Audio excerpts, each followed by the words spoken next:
Donc, pour étudier graphiquement la limite d'une suite, en fait, on va regarder à partir du point, lorsque le n il augmente, comment le y il évolue. Donc, ici, je vais vous lancer l'animation de la suite qui est représentée graphiquement, et vous allez voir ce qu'il faudra observer, c'est ce qui se passe sur l'axe des ordonnées lorsque le n augmente, lorsqu'on a le plus de points. Donc, regardez. Ici, donc, regardez surtout le point B. Donc, c'est le point B qui va nous donner la limite de notre suite. Donc, vous voyez sur l'axe des ordonnées, regardez le point B.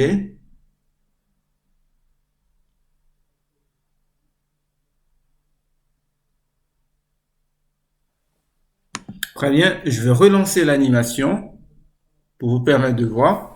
Donc,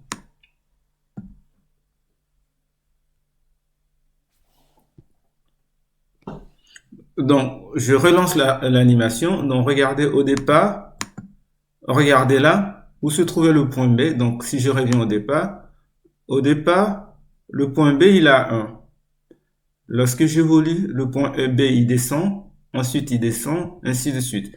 Donc, lorsque j'augmente le nombre de points, regardez le point B, il se rapproche de 0.